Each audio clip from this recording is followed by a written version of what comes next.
The hum of air conditioners filled the banking hall like a distant drone of bees. It was mid-morning in Sandton, the kind of day when the sun looked rich but the people looked busier than joy itself. The Ubuntu Trust Bank branch was gleaming with glass and marble, its logo shining above the long queue of clients tapping impatiently on their phones. Zinal Dlamini stood behind her teller counter, her nails freshly done, her smile sharp and shallow. She was good at her job, quick with figures, quicker with judgment. To her left, Ayanda Molef was whispering about her weekend plans, while Naledi Kosa, the youngest, laughed softly, eager to belong. It was just another day until the glass doors slid open and an elderly woman stepped inside. At first, nobody paid her attention. Then, slowly, heads began to turn. Her doke was loosely tied, her faded brown dress marked with dust at the hem, and her shoes, one strap missing, flapped softly as she walked. Her bag, small and wrinkled, looked like it had lived through too many seasons. Her gray hair was streaked with wisdom and weariness, her skin dark and lined like a map of forgotten stories. But her eyes were clear, sharp, and calm. Still, to the three tellers she looked like trouble. "Yo," Ayanda muttered under her breath. "Who let that go-go in here?" Zinal snickered. "Maybe she's lost. Or maybe she wants to beg. This is Sandton, not Bara taxi rank." Naledi hesitated. "Maybe she just needs help." Zinal gave her a look. "Help is not part of our KPIs, my love. Customer service ends where nonsense begins." They laughed quietly. The old woman stepped closer, standing patiently at the counter. When she finally spoke, her voice carried the softness of the high-felt wind. "Good morning, my daughters. Please, I came to make a transaction." Her ISI Zulu accent was gentle, but her words hung in the air like something sacred. Zinal blinked. "A transaction? Mama, do you even have an account here?" The woman nodded, calm. "Yes, child. For more than 20 years. Ayanda chuckled under her breath. 20 years? With what? Cows and chickens? Customers nearby began to whisper, watching the scene. Some shook their heads, others smirked. Zinal folded her arms, leaning forward. "Mama, even if you have an account, you can't just walk in like this. You must take care of yourself before coming to the bank, nay? People will think." "People will think what, my child?" The woman's voice was no longer soft. It carried quiet authority, the kind that makes even marble feel small. Zinal faltered. You should be decent. This is a professional place." The woman nodded slowly, sadness flickering behind her eyes. "Decent, decency is in how you treat others, not in what they wear." The hall went silent for a moment. Then Ayanda burst into an awkward laugh, and the tension broke like cheap glass. "Iho, this go-go is philosophical. Please, let's not waste time. Mama, go outside and wait for your children. Maybe they can help you with this transaction." Naledi's face softened. "Wait, let me at least see what she wants." But Zinal's pride was quicker. She waved at the security guard. "Sizwe, please help Mama outside. We're busy here." Sizwe hesitated, uncomfortable. "But she says she came for a transaction." Ayanda hissed, "Just do it, man. You can see the state she's in." Sizwe walked over gently. "Mama, please, maybe come back later when the manager is around. I said I came to make a transaction." Her voice this time was firm, commanding, the kind of tone that made Sizwe's hand freeze midair. But Zinal laughed again. "So she can shout too. Hi, go-go, please don't disturb us. We don't handle charity here." Customers began murmuring again. One woman whispered, "Hi ba, they're being too harsh." Another man shook his head. This generation, no respect for age. The old woman looked around the hall, the bright lights, the polished tiles, the laughter that cut deeper than knives, and something inside her shifted. She turned slowly toward the glass doors. "May the Lord bless you, my daughters," she said quietly. Then she walked out. The hot Johannesburg sun wrapped her in gold as she stepped onto the pavement. For a long moment, she stood still, watching the reflection of the bank in the glass. Behind that reflection she could see them, her staff, laughing. Her staff. Because this was not just any woman. This was Mama Thandeka Mkhize, founder and chief executive officer of Ubuntu Trust Bank, the very empire she had built brick by brick, loan by loan, from the dust of her youth in Soweto to the towers of Sandton. Her late husband used to tell her, "Test your people not by their words, but by their kindness." And today she had done just that. She opened her old handbag, not old at all, but artfully aged for her disguise, and pulled out her sleek silver smartphone. With one calm breath, she dialed a number. "Khumalo," she said softly. "Madam? Good morning, ma. Come to your Sandton branch. Now." There was a sharp inhale on the other end. "Right away, ma." She ended the call, slipped the phone back into her bag, and waited by the curb, her expression unreadable. 15 minutes later, a black Range Rover screeched to a halt before the bank. Mr. Khumalo jumped out, sweat on his brow. As he entered, his staff froze. Zinel looked up. "Sir? Is everything okay?" Khumalo's voice thundered. "Where is Mama Thandeka Mkhize?" Ayanda blinked. "Who? Don't act stupid." "The founder. She was supposed to inspect this branch quietly today." The words hit like a thunderclap. Zinel's mouth fell open. "Wait, what?" And just as confusion filled the air, the glass doors opened again. Mama Thandeka stepped inside. Gone was the frail old woman. She stood tall, her posture regal, her gaze piercing. The hall fell silent, the hum of the air conditioner now louder than ever. Zinel's voice cracked. "Ma? You're the CO?" Mama Thandeka's eyes swept over them, not with anger, but with a sadness so deep it made even marble seem ashamed. "I stood in this hall for 15 minutes, she said quietly, "and not one of you treated me like a human being. You mocked me, laughed at me, and threw me out of my own bank." Zinel's knees trembled. Ayanda's eyes filled with tears. Naledi looked away, shame burning her cheeks. "Tell me," Mama Thandeka continued, "is this how Ubuntu Trust treats the people who trust us with their lives?" No one answered. Even Sizwe, the guard, stood frozen. After a long pause, she turned to Mr. Khumalo. "You will collect their ID cards. They are dismissed, effective immediately." A soft sob escaped Zinel. "Please, Mama, we didn't know." Mama Thandeka's voice softened, but her words were final. "That is the point, my child. You didn't know. And yet you judged." She turned and walked out, the doors opening before her like the sea before Moses. Outside, the sun was warm again. But this time, it didn't burn. It shone, quietly, truthfully, on a woman who carried both power and pain in equal measure.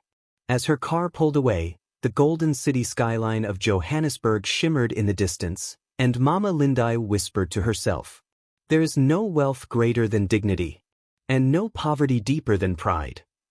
The sound of the Range Rover's engine faded down the street, leaving the banking hall wrapped in a silence too thick for words. The hum of the air conditioner suddenly sounded like a heartbeat gone wrong. No one moved. The customers stared. The three tellers stood stiff, their laughter now an echo of shame. Mr. Khumalo emerged from his office, his face pale, eyes hard, voice sharp. "Do you people have any idea what you've just done?" he asked. Zinel swallowed hard, her throat dry. "Sir, we didn't know it was her." "That's the problem," he said, his voice dropping. "You shouldn't need to know who someone is to treat them with respect. This is Ubuntu Trust Bank, not a marketplace." Ayanda tried to speak, her tone nervous. "But sir," she looked. "Like what?" he snapped. "Like she didn't belong? Like her clothes made her less of a person?" They had no answer. Around them, customers began to file out, shaking their heads, whispering words that cut deeper than Khumalo's anger. Zinel felt her knees weaken. Ayanda avoided her reflection in the glass wall. Naledi's eyes filled with tears. Khumalo exhaled slowly, his disappointment heavier than rage. "Hand over your ID cards," he said quietly. "Madam Mkhize's instructions are clear." The room went still. Zinel unclipped her badge with trembling hands and placed it on the counter. The small tag suddenly felt like her entire life. The rent, the groceries, the medicine her mother needed back home. Ayanda followed in silence. Naledi sobbed softly as she handed hers over. Sizwe, the security guard, shifted uneasily near the door. Sir, should I escort them out? Khumalo hesitated, then shook his head. No. They've already done that to themselves. He turned away. The three women stood there, stripped of their uniforms and dignity, the air thick with regret. Zinal finally whispered, "It's over." Ayanda's voice cracked. "How could we have known?" Naledi wiped her face. "We didn't need to know. That's the point." Outside, Johannesburg roared on. Taxis honking, engines humming, vendors calling, but inside that hall, time stood still. Pride had met its mirror, and it was unforgiving. That evening, rain swept across the city, washing the streets clean but not their hearts. Zinal sat on her bed in her small Yeovil flat, staring at her phone. Messages blinked from Ayanda and Naledi, but she didn't open them. Her reflection in the dark glass of the screen looked like a stranger. "Fired," she whispered to herself. The word stung. Her mother's voice echoed in memory. "Respect is the only currency that never loses value." She had laughed when she'd heard it once. Now she knew what it meant. A knock came. It was Ayanda, her eyes swollen. "You okay?" Zinal forced a laugh. "Do I look okay?" Ayanda entered quietly, sitting beside her. Naledi's crying nonstop. Her uncle got her that job. She says she can't go home. "I don't know what I'll tell my mother," Zinal said softly. "She already thinks I've failed the city." They sat in silence, the rain whispering through the cracks in the window. "Do you think she'll forgive us?" Ayanda asked. Zinal stared at the wet street outside. "I don't think people like her forgive. They make examples." Ayanda nodded slowly. "Still, she didn't raise her voice. She didn't curse us." That silence felt worse. "It was," Zinal said. "It was the kind of silence that tells you you've just broken something holy." Across town, in a quiet mansion in Constantia, the woman they had mocked stood by her window, watching the same rain. Her home was silent except for the soft ticking of a clock and the crackle of the fireplace. Madam Thandeka Mkhize, the founder and CEO of Ubuntu Trust Bank, was known for her strength, but tonight she felt something else: exhaustion, disappointment, and a kind of loneliness that success never cures. Her butler entered with a tray. "Dinner, madam?" She nodded absently. "Leave it there, Themba." He hesitated. "Should I call Mr. Thabo?" "No," she said. "Let him rest. I need to think." When he left, she sank onto the couch, the orange firelight flickering against her face. On the table lay a photograph of her late husband, Saifo, smiling from their youth. She ran her fingers over the frame. "You always said to lead with kindness," she murmured. "But what if kindness fails to teach?" Her phone buzzed. A message from Khumalo confirmed what she already knew. "All done, ma. Staff dismissed." She put the phone down and whispered, "All done?" Maybe too easily. In the following days, Johannesburg moved on, but gossip did not. News spread fast. The story of the disguised billionaire. It ran through WhatsApp groups, radio shows, blogs. Some called her brilliant. Others called her cruel. Meanwhile, the three young women disappeared from the world of banking and into the quiet of regret. Ayanda read hateful comments online until her sister took the phone away. Naledi hid from neighbors who now whispered about pride and punishment. And Zinal, she withdrew into herself, spending long nights replaying every moment, every cruel laugh, every careless word. One afternoon, she sat by the window with a piece of paper and a pen, staring at a single sentence. "Dear Mama Lindai, I know I don't deserve to write this, but please hear me out." She couldn't continue. The shame was too heavy. She folded the paper and tucked it into her Bible, whispering, "Maybe one day." Down in Cape Town, the woman they had wronged was also restless. She canceled her meetings and stayed home, her thoughts caught between righteousness and regret. Her son, Thabo, visited one afternoon, finding her still dressed in her housecoat, untouched tea beside her. "Mama," he said gently, "you haven't left the house in 3 days?" She smiled faintly. "I've been thinking." "About what?" "About pride," she said softly. "Theirs and mine." He frowned. You're not the one who did wrong. I judged them too quickly, she replied. I forgot what hunger looks like. I forgot how survival makes people forget themselves. He looked at her carefully. So what will you do now?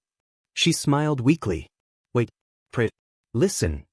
The next Sunday, her pastor visited. She was in the garden, pruning roses when he found her. Mama, he said, you've shaken the whole of Johannesburg. She smiled sadly.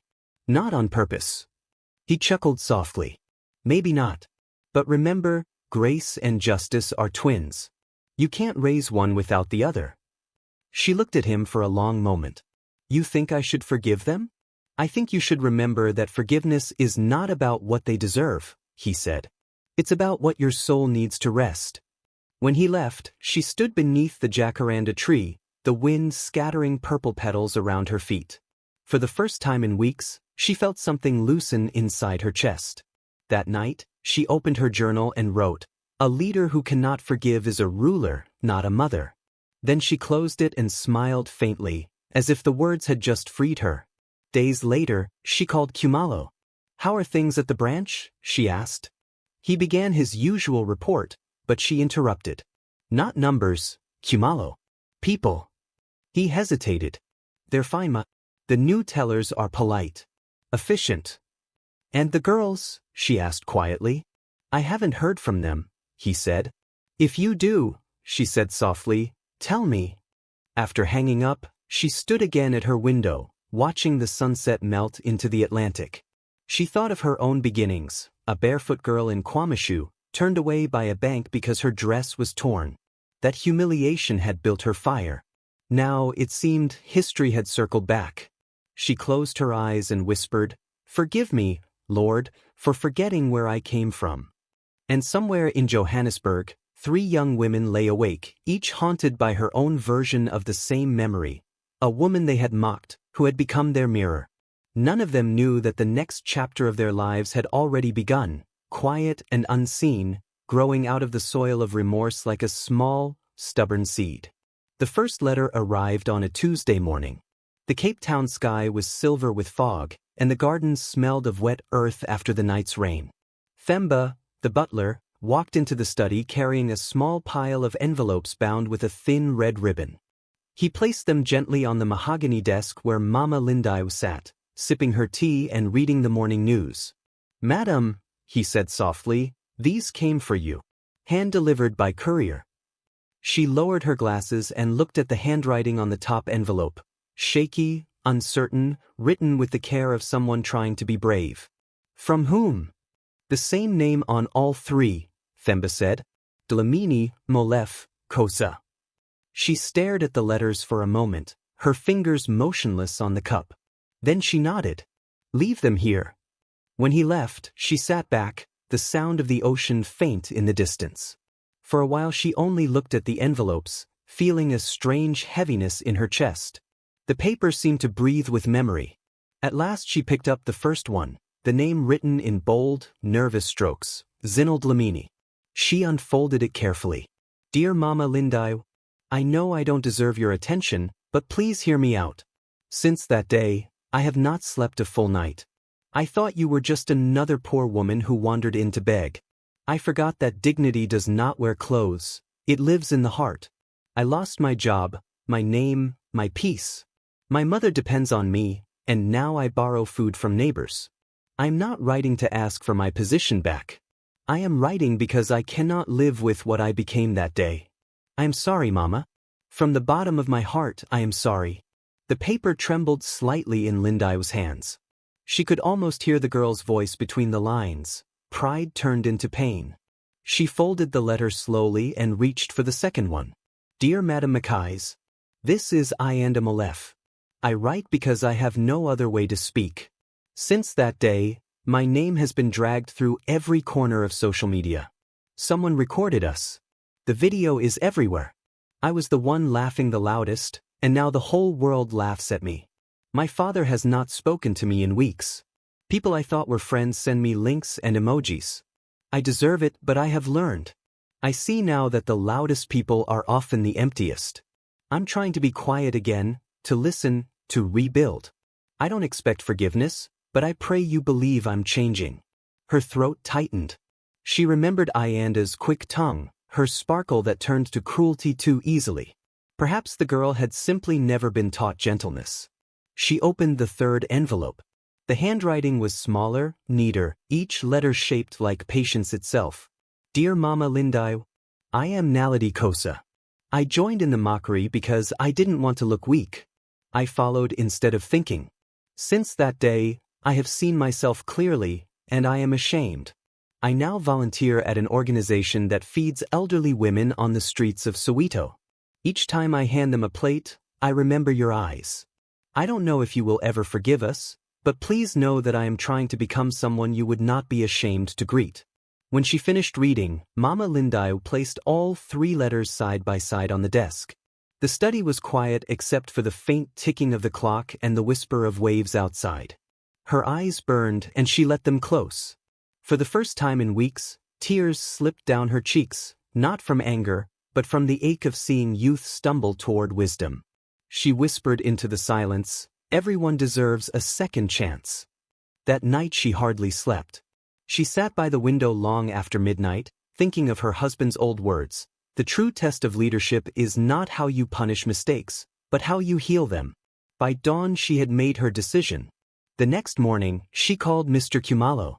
His voice crackled with nerves when he answered. Good morning, Ma. Khumalo, she said gently, I want you to contact the 3 girls we dismissed. Zinal Dlamini, Ayanda Malef, Naledi Kosa. Tell them I wish to see them. At the Santon branch. Tomorrow morning. He hesitated. All 3, Ma? All 3, she said. No uniforms. Just themselves. When she ended the call, she breathed deeply, her heart lighter than it had been in months. Outside, the Cape Town sky had cleared, and the morning sun fell across the roses she had pruned the day before. Their petals glowed with quiet forgiveness. In Johannesburg, the news traveled quickly. Zinal was in the queue at the taxi rank when her phone rang. The number was unfamiliar. Hello. Good morning, Ms. Dlamini. This is Khumalo from Ubuntu Trust. Madam Lindai has asked to see you tomorrow at 10. Zinal froze. To see me? For what? She didn't say.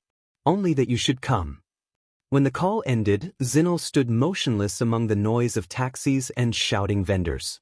Her heart beat so loudly she barely heard the driver call for passengers.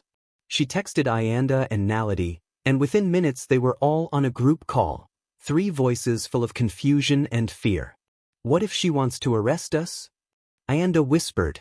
She doesn't strike me as cruel, Naledi said softly. Zinal said nothing. She felt the strange tug of hope and dread mixed together. The next morning, the 3 women arrived at the Santon branch early, dressed simply but neatly. The staff stared as they entered. Some recognized them from gossip.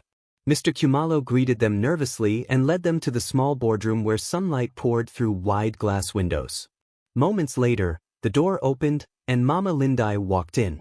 She was dressed in a royal blue gown and matching head tie, her presence calm but commanding. The 3 women rose at once.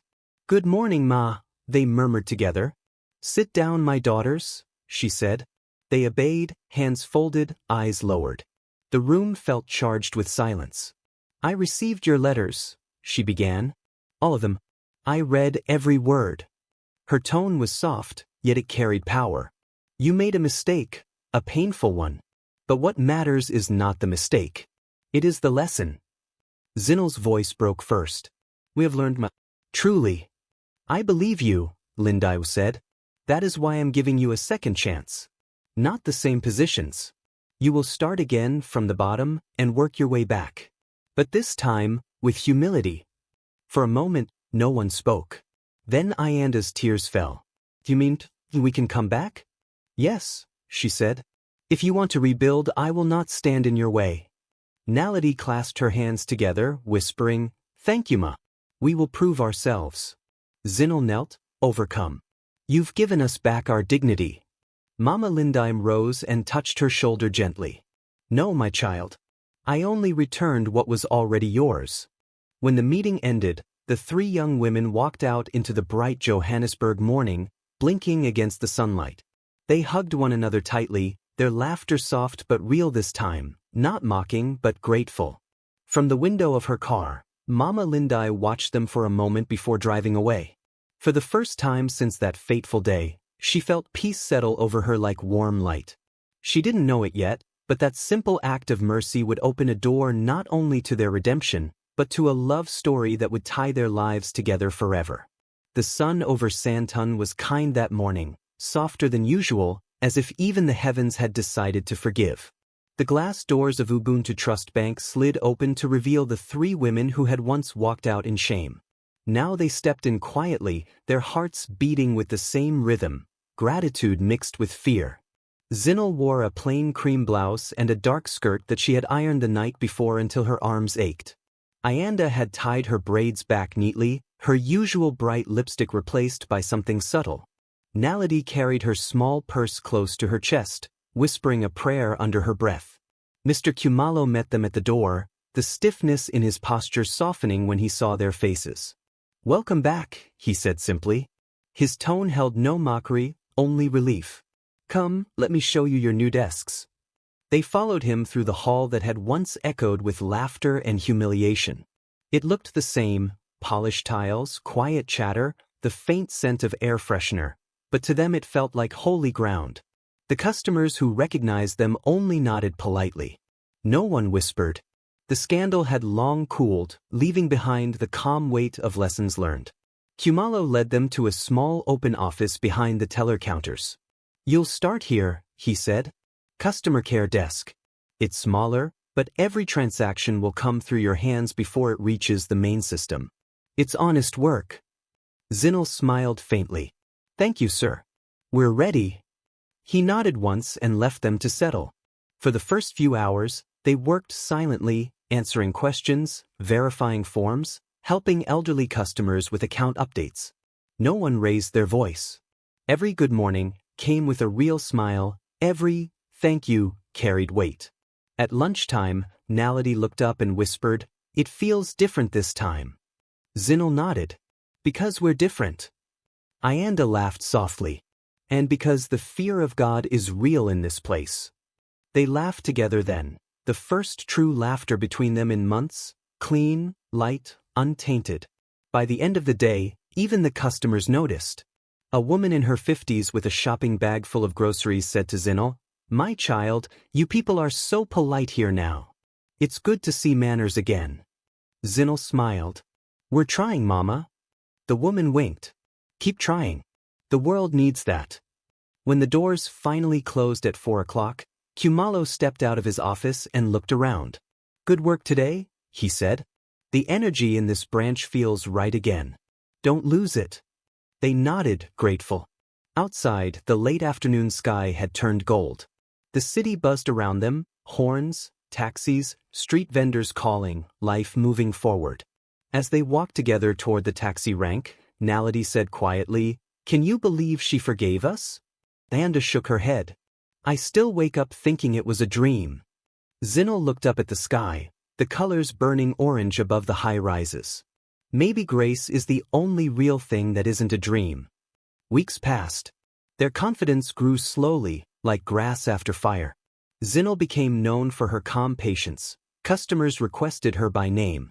Ayanda found a talent for solving disputes without raising her voice. Naledi took extra training courses after hours. The same branch that had once been a lesson in shame was now the quiet proof of renewal. Once a week, Mama Lindai would visit unannounced, never grandly, no motorcade, no cameras, just her elegant self, walking through the doors with a warm smile. She would ask simple questions, shake hands, observe quietly. When her eyes met Zinal's, there was no awkwardness, only mutual respect. Sometimes she would stay longer, sitting in Khumalo's office, asking about the staff not as workers but as people. One afternoon, as she was leaving, she stopped at Zinal's desk. "How are you managing, my dear?" Zinal stood quickly. "Very well, Ma. Thank you for trusting us again." Lindai smiled. "Trust is like a seed, my child. Once you water it, it grows stronger roots." Zinal bowed her head. "I'll never forget that."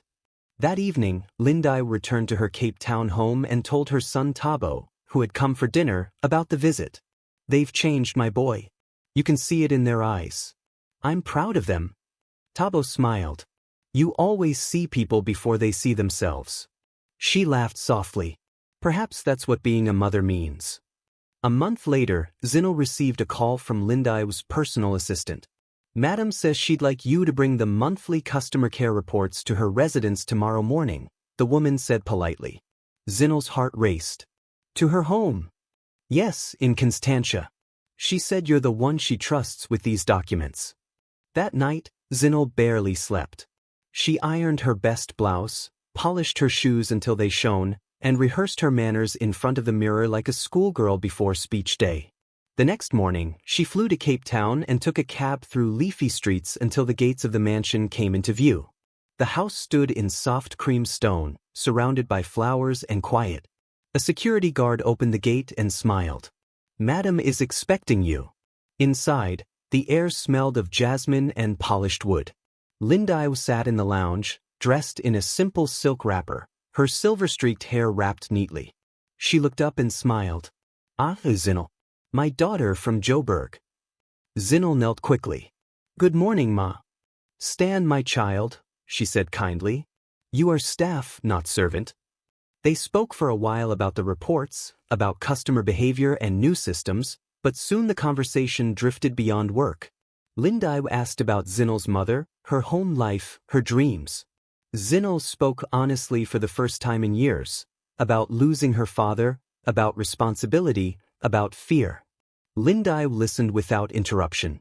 You remind me of myself, she said finally. When I was your age, I thought respect was something the world owed me.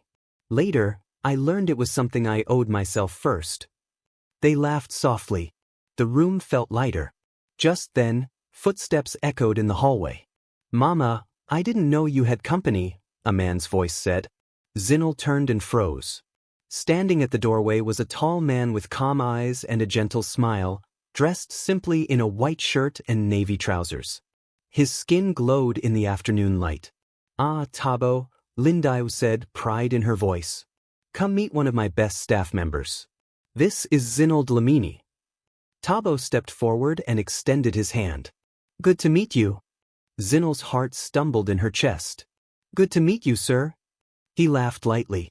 Please don't call me sir. You make me sound like an old man. Lindai chuckled watching them.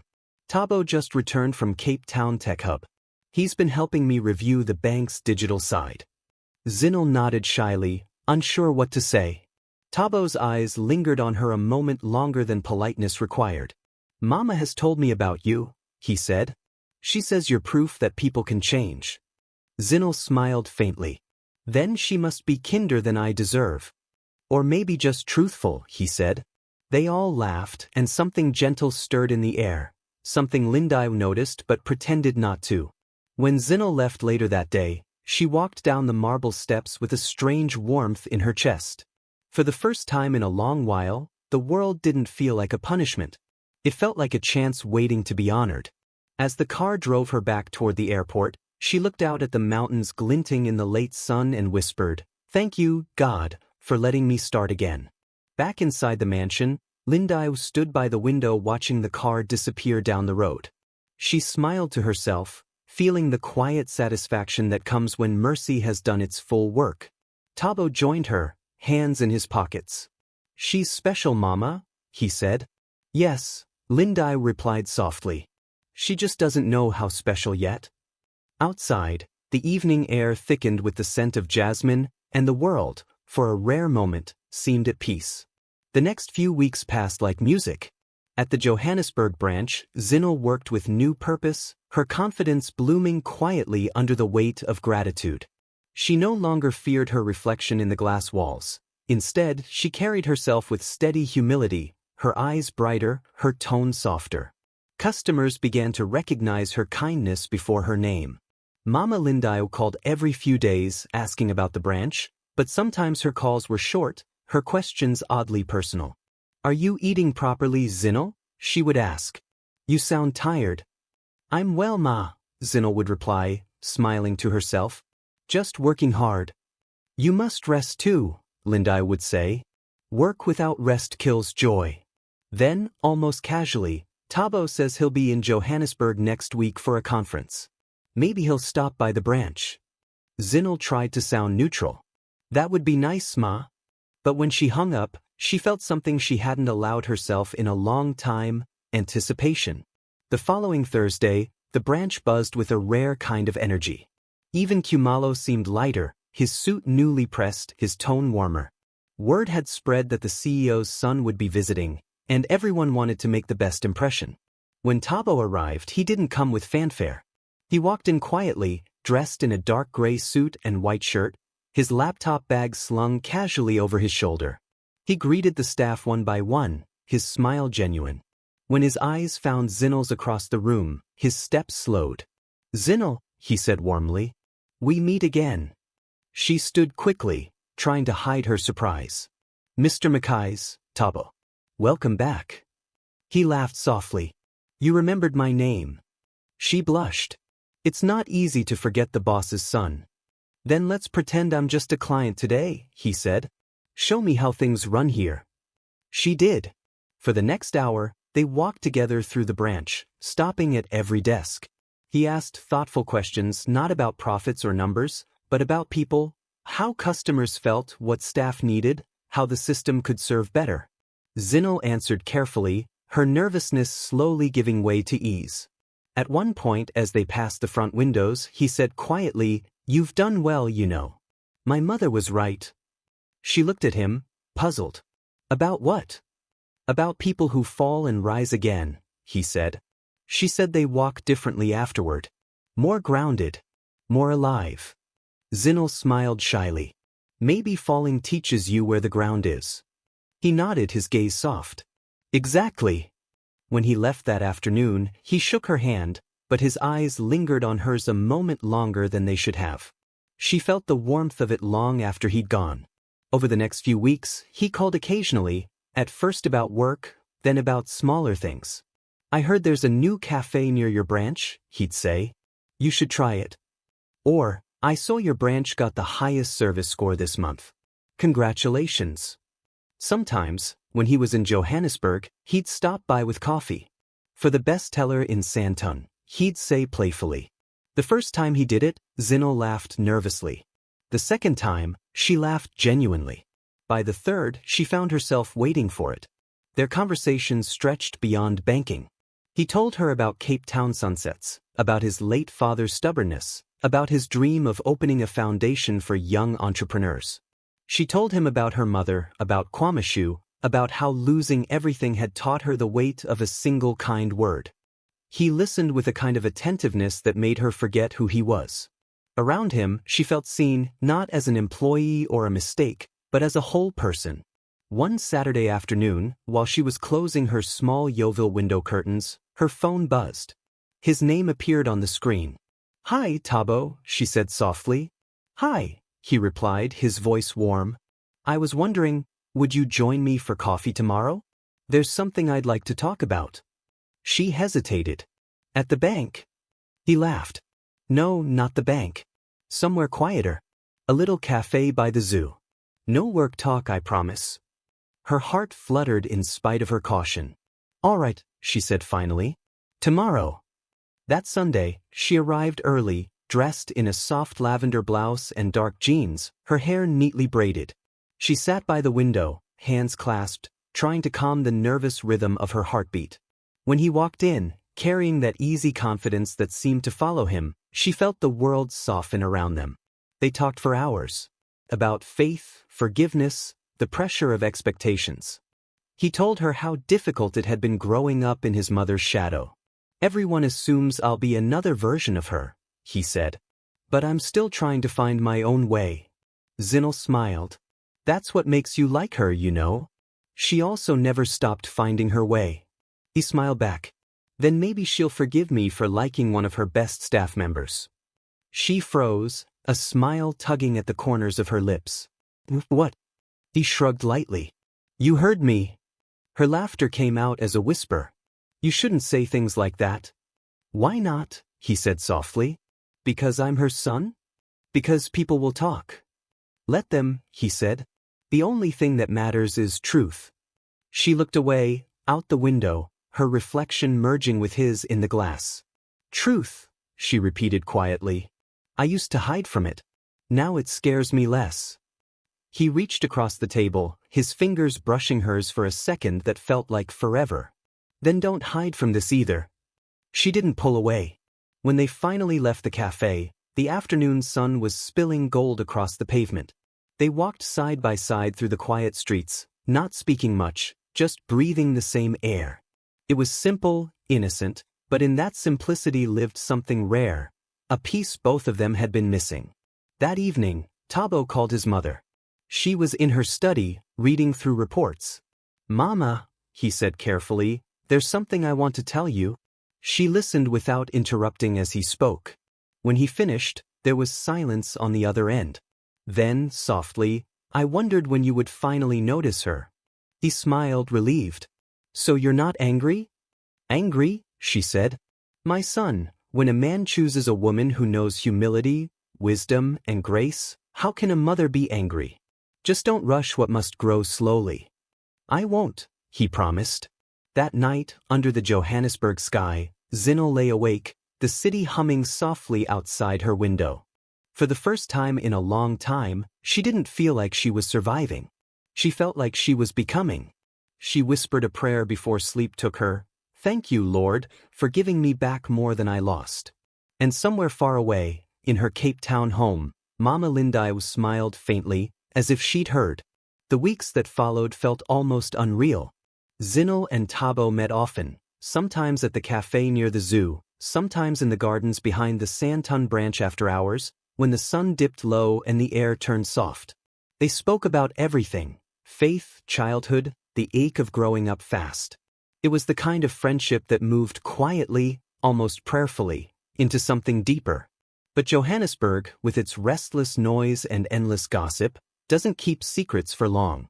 It began as whispers among staff, how the CEO's son lingered too long at the customer care desk, how Zinel smiled a little differently when her phone buzzed.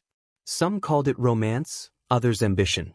In a city where people measure worth in stories, every glance becomes a headline.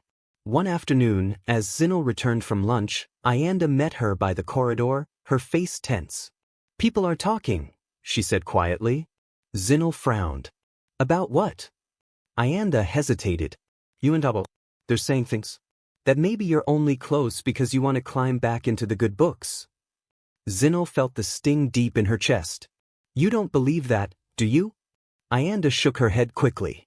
No. I've seen the way he looks at you. That's not politics. That's something real.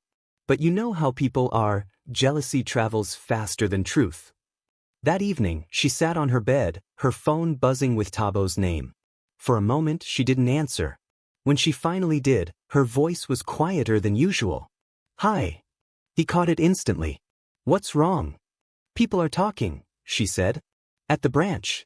I don't want to cause you trouble. He was silent for a moment. Then, softly, Zinel, when have we ever let noise decide for us? This is different, she said.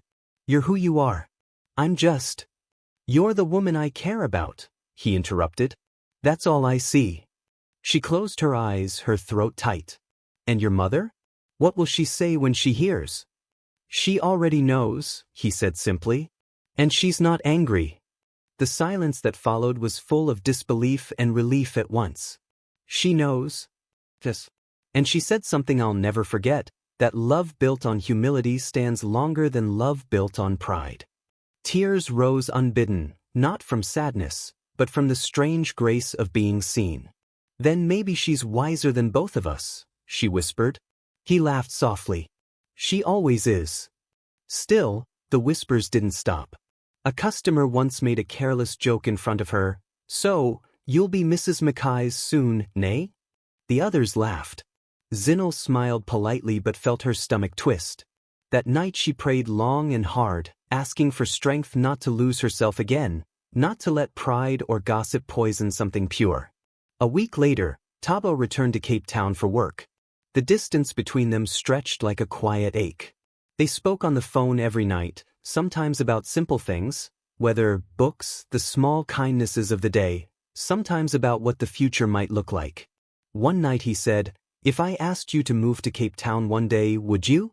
Zinel smiled faintly into the darkness. "Maybe. If I'm moving for love, not luxury." He laughed. "Then I'd better make sure it's love." "Make sure," she teased, and they both laughed softly, the sound carrying across the distance like light. But just as the world began to settle into sweetness, another storm came quietly. It arrived in the form of a board meeting in Cape Town, where senior executives discussed expansion, profits, and gossip. One of the directors, an old man named Mr. Van Rensburg, leaned back in his chair and said, "Madam Mkhize, it's unwise for your son to be fraternizing with junior staff. The optics are delicate." Lindive's face didn't change. She only said, "My son's choices are his own, but his heart is clean." The man shrugged. Perception builds or destroys institutions. Perhaps a word with him, quietly, would help. That night, she sat by the window again, the ocean glimmering faintly in the moonlight. She thought of the young woman whose eyes had once carried defiance, then shame, and now something softer. She thought of her son's laughter when he spoke of her. The world, she knew, was unkind to love that dared to cross the fences of class. She called Thabo. "My boy," she said, "you know I support you, but tread carefully. People in our world pretend to smile while sharpening their knives." He sighed. "I know, Mama. But I can't unfeel what I feel." "I'm not asking you to," she said gently. "Just remember, love must have roots deeper than gossip if it's to stand against storms." He nodded, even though she couldn't see. "We'll be fine." But the words echoed uncertainly in his own heart. A month later, he returned to Johannesburg for a fundraising gala. The city glowed that evening, all glass and laughter. Zinel attended too, not as a guest, but helping coordinate the charity desk as part of her new duties. She looked radiant in a simple navy dress, her hair pinned up, her presence modest yet commanding. When Thabo saw her across the room, something in his chest lifted. He approached quietly, smiling. "You clean up well, Ms. Dlamini." She laughed softly. "You too, Mr. Mkhize. Though I think this suit costs more than my rent." "Then maybe I should trade places with you," he said. Their laughter was easy, natural. But across the room, eyes were watching, whispers already weaving. One of the guests, a young woman from a wealthy family, leaned toward her friend. "That's her? The teller?" Her friend snorted. "Apparently. The one who embarrassed his mother's bank." The words floated through the crowd and reached Zinel's ears like cold wind. She turned slightly, her smile fading. Thabo saw it instantly. "What happened?" "Nothing," she said, trying to shrug it off. But he saw her eyes. He turned toward the two women. His voice was calm, his face steady. "If you have something to say about Ms. Dlamini, say it to me. She's under my family's protection." The women fell silent, embarrassed. The air around them froze for a heartbeat, then shifted, a kind of respect born from discomfort. Zinel looked at him, both stunned and grateful. "You didn't have to do that." "Yes," he said softly. "I did." Later that night, after the gala, they stood outside under the city lights. The streets shimmered, rain-slick and alive. He took her hands in his. "I don't care what they think, Zinel. You've already proven more strength than most people I know." She smiled through tears. "I care what your mother thinks." He shook his head gently. "Then let's go and ask her." She blinked. "Now." "Soon," he said. "I want her to see the woman who taught me what grace really looks like." When he said it, something deep inside her settled, like dust finally touching the ground. In the days that followed, the world continued its noise, but inside their quiet connection, there was peace. It wasn't perfect. Fear still visited at night, doubt still whispered. But love, like forgiveness, had found its way back into their lives, growing in the spaces where pride had once lived. And far away, in Cape Town, Mama Lindai looked out at the sea, her reflection merging with the waves. She smiled faintly, as if remembering something old and beautiful. "Life always finds its way back to love," she whispered. "Always." The invitation arrived in an envelope the color of morning cream. Her name was written in a hand she recognized instantly, elegant, precise, patient. From Mama Thandeka Mkhize. Inside, a single line. My son tells me you will be in Cape Town next week. Come and have tea with me. For a long while Zinel simply stared at the paper. It was not an order. It was not even a summons. It was an opening, and she could feel her heart beating inside it. She read it again aloud this time, just to hear how gentle it sounded. When she called Thabo that evening, her voice trembled slightly. She wrote to me. I know, he said. She told me she would. Are you nervous? Terrified. He laughed softly. Then you'll be perfect. She respects courage that trembles. The flight to Cape Town felt shorter than it should have. Outside the window the land rolled into ocean, blue melting into brighter blue, and Zinel sat still, her fingers gripping the letter in her lap. At the airport she took a cab through the green shoulders of Constantia, the driver talking cheerfully about vineyards and rugby while she tried to quiet the small war in her chest. At the gate she paused. The house stood as she remembered it, graceful and open, with white walls that caught the light like calm water. When the guard let her in, the scent of jasmine floated through the air again.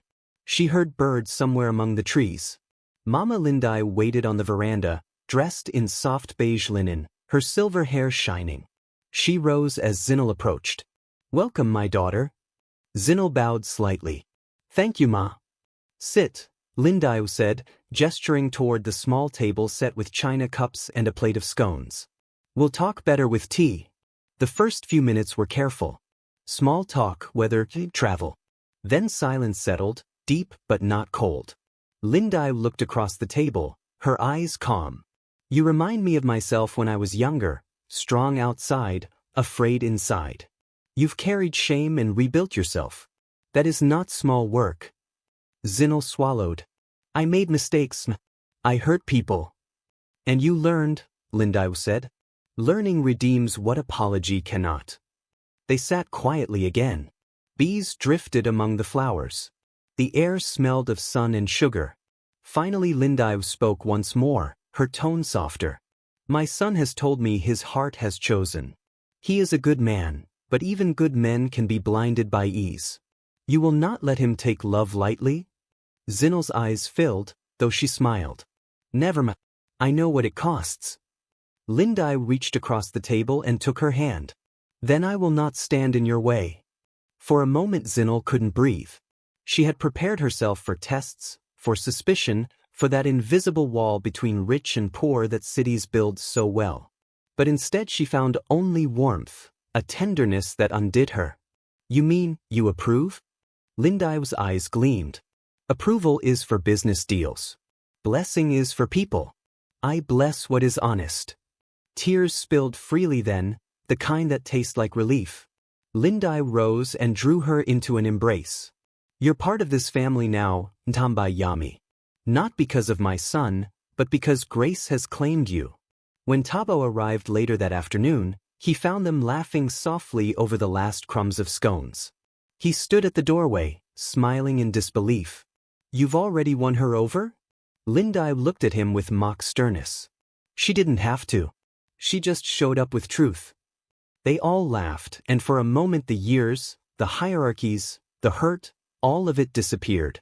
That evening, as the sun melted into gold behind Table Mountain, they walked through the garden together. The jacarandas were blooming again, purple petals falling like blessings onto the path. Thabo held Zinel's hand, and Thandeka walked just behind them, her face serene. You know, she said softly, forgiveness is not an ending. It's the doorway to everything that still waits to be lived. Zinel turned toward her. Then today is my beginning. Yes, Thandeka replied. Today is where grace begins. As the light faded, the three of them stood beneath the trees, their shadows long on the grass, the air full of quiet promise. Somewhere in the distance a church bell rang, and the sound seemed to fold the whole city into a single breath of peace. And just like that, the story that had started in shame found its way home, not with applause or thunder, but with the gentle certainty of love that had earned its name. The seasons rolled gently over Johannesburg and Cape Town, washing the past into memory. In the year that followed, The Mkhize name appeared in the news again, but this time for joy, not scandal. At a small ceremony beneath the jacarandas in Constantia, Thabo and Zinel exchanged vows while family, friends, and a few astonished former colleagues watched. There were no tabloids, no grand speeches.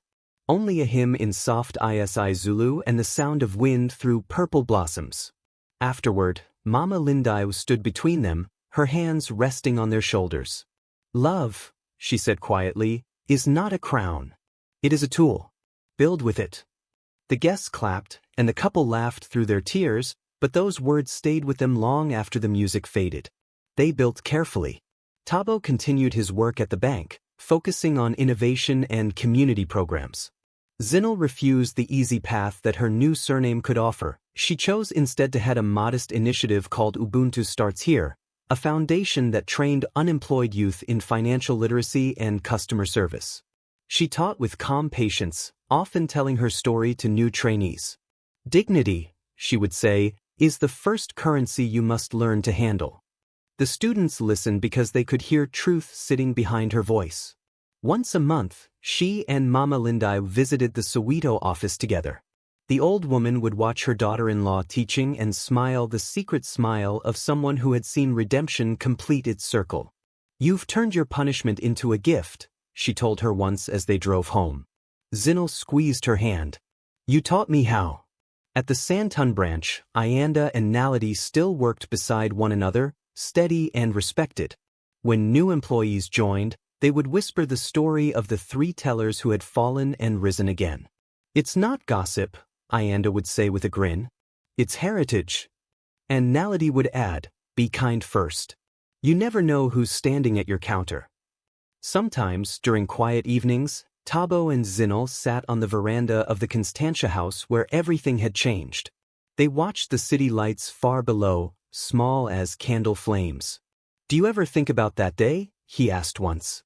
"Every time someone greets me kindly," she said, "it reminds me that we all start somewhere unworthy and end somewhere forgiven." He nodded, then smiled. "And every time I hear my mother laugh, I remember how close I came to losing her trust." "Maybe we all needed that day," she said, "to learn how deep respect can go." Below them, the night smelled of sea and jasmine. From inside the house, Mama Lindiwe's voice floated out, soft, singing a hymn as she prepared her evening tea. The sound wrapped around them like a blessing. Years later, when journalists asked about the secret behind Ubuntu Trust Bank's reputation for compassion, Zinel would answer simply, "We listen first." And somewhere behind her, framed on her office wall, hung a photograph of an elderly woman in a brown dress and head wrap standing in front of the bank doors, the disguise that had changed everything. Beneath it in neat script the words, "No wealth greater than dignity. No poverty deeper than pride." The story that had begun with laughter at a stranger now lived on in classrooms, in customer halls, in the quiet hearts of people who had learned that forgiveness is not a soft thing. It is the hardest work, the truest work. And on evenings when the light stretched long across the Cape, Mama Lindiwe would walk her garden paths, her cane tapping gently on the stones. She would look up at the mountains and whisper, "Thank you, Lord. You turned shame into soil and see what grew." The wind would carry her words through the roses and the jacarandas, down toward the city where her children worked, where laughter filled offices that had once known scorn. The sound blended with the hum of taxis, the music of markets, the pulse of a nation always learning, always forgiving, always beginning again. And in that sound lived the promise that had carried them all, that grace, once found, never leaves, it only keeps building. Years passed quietly, the way seasons slip across the land without asking permission. Mama Lindiwe grew slower, her hair now silver white, her laughter softer but still sure. On her 80th birthday the garden was full, family, friends, former staff, children who now worked in the bank she had built. Zinel stood beside Thabo, their little daughter perched on her hip, the same calm eyes as her grandmother. When the speeches ended, Lindiwe rose with help from her cane. "I have no riches left to give you," she said, her voice trembling like the leaves. "Only this, treat every soul you meet as if they might be carrying a secret crown." The crowd fell silent. Then her granddaughter whispered, Gogo, what does that mean? It means, my child, Lindau smiled, that dignity is the language of God. Later, as the sun sank behind Table Mountain, the family sat on the veranda watching light fold itself into the sea. Lindau closed her eyes, her hand resting on Zinnel's. Home, she murmured, is not a place. It's the people we forgive.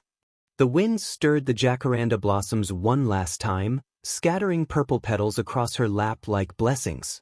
And the world, for a brief and perfect moment, felt utterly at peace. If this story touched your heart, please like, share, and subscribe to Tales by Shaldre. Your support helps bring more stories that inspire kindness, humility, and love. Until next time, stay kind, stay humble, and remember, grace always wins.